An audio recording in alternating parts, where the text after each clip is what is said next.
Welcome to the final part of my Nintendo Kart series. What I will be talking about? Well, all sorts of things. I'm going to start by talking about some things I feel I need to address that I didn't talk about in the last video. I was talking about what potential cups could be for, the game. But I didn't really finish two of them, the F-Zero Cup and the Crossing Cup. So let's talk about them. So starting the F-Zero Cup, we have Toad's Treasure World. Now, Toad's Treasure Tracker was a puzzle game, so I wonder if there could be some sort of puzzle hazard in a Mario Kart track. I don't know, Nintendo could probably figure it out. Toad deserves this track, especially considering what's happened to him lately. And if you don't know what I'm talking about, trust me, you really do not want to know. The second track will be known as the Check Me Out circuit. Okay, so you guys might know how much I love the old Check Me Out channel on the Wii. Let's bring that back, but in Mario Kart form. You could see all the Miis you entered in the console through this track, and it would be kind of like Coconut Mall-ish. The next track will be called Duck Hunting, after the classic NES game. This track can be one of those that has references to 8-bitness and all that good stuff. And the final track will be another rendition of Big Blue, as Nintendo continues to have references to F-Zero games, but no actual new F-Zero games. Now, the Crossing Cup is the other one I wanted to talk about. Let's start with a track I call Portable Portals, and I think this will be interesting. It'll feature the Game Boy, GBA, DS, 3DS, and all the other portable Nintendo consoles throughout the years. And there will be portals leading you through each one. Now, the next track will be Rosalina's Galaxy, because we need a Super Mario Galaxy track, obviously.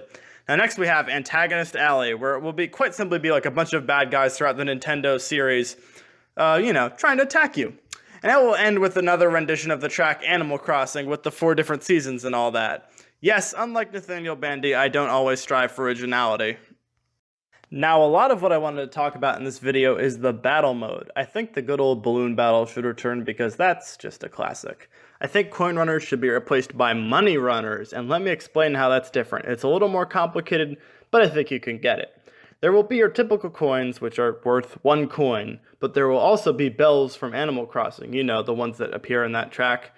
And those will be worth 5 coins, and there'll be a few less of them throughout the track as there are typical coins. There will also be even fewer rupees in the track from Zelda, and those are worth 10 coins. And you can tell me whether or not you think this would be OP, but I think there should be 1 star coin worth 20 coins in the track. Now, as is typical, I think whenever a person is hit in this whole runners game, they should lose half their money. But that begs the question, should it be just pure coins that falls into the ground?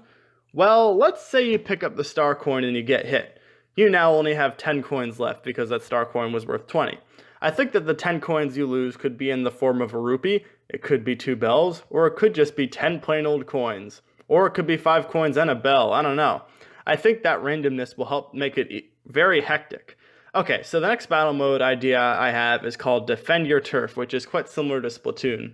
There will be 3 different teams of 4 racers, or is it 4 different teams? It's actually 4 different teams of 3 racers. That's the way I have this written out. And they all have their own turf. The goal is to invade other racers' turf, and if they stay in there long enough, your squad will be eliminated from the game. That's right, there's no timer here, there's pure elimination. Now, hitting a racer while they're in your turf will cause them to spawn back into their own turf. This will be an interesting mode to strategize in. Will your team play it offensively or defensively, or a good balance of both? Now, lastly, they should bring back Shine Thief because it's just freaking awesome. Now, ideas for battle mode tracks. Let's first start with one called Peach's Castle. I think we're all familiar with Peach's Castle in N64 Royal Raceway. Well, let's make it its own track, a battle track. The next battle track should be Captain Falcon's Speed Zone. I feel like there really aren't a lot of battle tracks that incorporate a lot of speed boosts, and we need an F-Zero track to help us with that. Let's do that. There should be a retro-ish battle stage, as Urchin Underpass should come back. It was quite cool in Mario Kart Deluxe, but you can make some changes with it. And it could be retro, I suppose. Now, the last battle track idea I have is called Console Convention. It's pretty similar to Portable Portals, but with home consoles instead. Now, in terms of game modes, there should be the classic Grand Prix, the time trials, the versus, the battle, and for the love of all that is holy, bring back mission mode, Nintendo. Just because that needs to be said again. Anyway, to wrap up this series, I did want to discuss a few more item ideas I have. The first idea I have is kind of a lower power item. You should get it around 2nd through 4th place. I call it the Falcon Feather. It's a lot like the mushroom, but you don't actually get a speed boost when you use it. Your speed just doubles for a short period of time while you have the item. The next idea I have is called the Funky Barrel, which of course is named after the Mario Kart Wii legend Funky Kong.